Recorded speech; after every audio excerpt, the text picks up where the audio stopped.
అలా కాదు, నాకు పిఠాపురం నుంచి చాలా కంప్లైంట్స్ వచ్చినాయి. అది చదువుదామని పెడతాను. అది అంటే కలెక్టర్ గారు ఇక్కడే ఉన్నారు, పోలీసు ఉన్నతాధికారులు ఇక్కడే ఉన్నారు కాబట్టి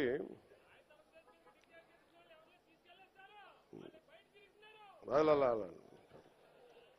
కొన్ని బయట మాట్లాడుకున్నాయంటే కొన్ని లోపల మాట్లాడుకున్నాయి ఉంటాయి. కొన్ని ఇంటి సమస్య ఇంట్లో ఇళ్లలోనే మాట్లాడుకుందాం. అంటే పిఠాపురం పట్టణంలో కొంత ఎస్పీ గారి దృష్టికి తీసుకొస్తా ఉన్నా, కొంత ఉదాసీనంగా ఉన్నారు మన పోలీస్ వ్యవస్థ అని చెప్తా ఉన్నారు. ఒకసారి మీరు చేయండి, ఎందుకంటే చిల్లర దొంగతనాలు పెరుగుతూ ఉన్నాయి. గంజాయికి అలవాటు పడ్డ కుర్రాళ్ళు 100-500 లాక్కొని పోతా ఉన్నారు. దొంగతనం చిన్నదే కావచ్చేమో కానీ ఊళ్ళల్లో నోటి మాట ద్వారా దొంగతనాలు పెరిగాయి అనేది మొదలైతే పవన్ కళ్యాణ్ వచ్చి దొంగతనాలు పెరిగినాయంటే చాలా దరిద్రంగా ఉంటుంది. దయచేసి చూసుకోండి. సహా చెప్తా, ఇంకా చాలా లిస్టు ఉంది, చదవనే. పిఠాపురం పట్టణంలో రథాలపేట, ఇందిరానగర్, అగ్రహారం ప్రాంతాల్లో గంజాయి వాడకం పెరిగినది ఉంది. అవునమ్మా? అలాగే తుని నుంచి వచ్చేవాళ్ళు ఇక్కడ కుర్రోళ్ళకి గంజాయి సప్లయర్స్గా మారుస్తున్నారని ఇది ఉంది దృష్టి. అలాగే మొన్న ఎస్సీ బాయ్స్ హాస్టల్లోకి వెళ్ళి కొంతమంది పిల్లల్ని కొట్టి 10-25 రూపాయలు లాక్కొని హాస్టల్లో వాళ్ళని డబ్బులు తీసుకున్నారని చెప్పారు. అదే రోజు మళ్ళీ పోలీస్ కంప్లైంట్ చేస్తే పిల్లల్ని తిరిగి కొట్టారని ఉంది నా దృష్టికి. అలాగే ఈ నెల 2వ తేదీన దారి కాచి ఒక వ్యక్తిని కత్తితోటి బెదిరించి ఒక బంగారు గొలుసు జేబులో 500 లాక్కొని వెళ్ళిపోయారు.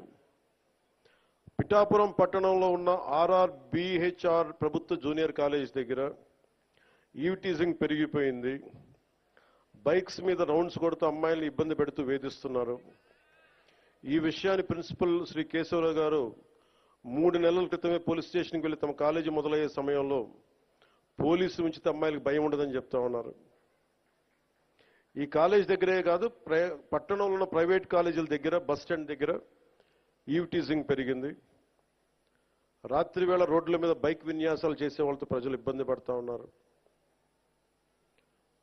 ఇలాంటివన్నీ చాలా ఉన్నాయి. సెటిల్మెంట్లు పోలీస్ స్టేషన్లో కాకుండా, లాయర్స్ కాకుండా కొంచెం దయచేసి అందరూ మనస్ఫూర్తిగా దృష్టి పెట్టండి దీన్ని. అంటే ఎందుకు చెప్తున్నాను ఈ మాట అంటే, నేను తిరుపతి సంఘటన జరిగింది. అక్కడున్న పోలీస్ శాఖ గనక నిజంగా అక్కడున్న డిఎస్పీ గారు గనక సవ్యంగా బాధ్యత నిర్వర్తించుంటే, బాధ్యత అప్పచెప్పిన ఎస్పీగా ట్రాన్స్ఫర్ అయ్యేవాళ్ళు కాదు.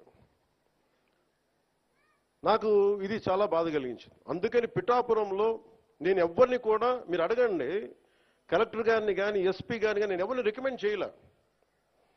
నేనేం చెప్పానంటే, నేను ఎవరిని వెండేట ప్రభుత్వం, మీరు గత ప్రభుత్వంలో మీరు పనిచేసి ఉండొచ్చు,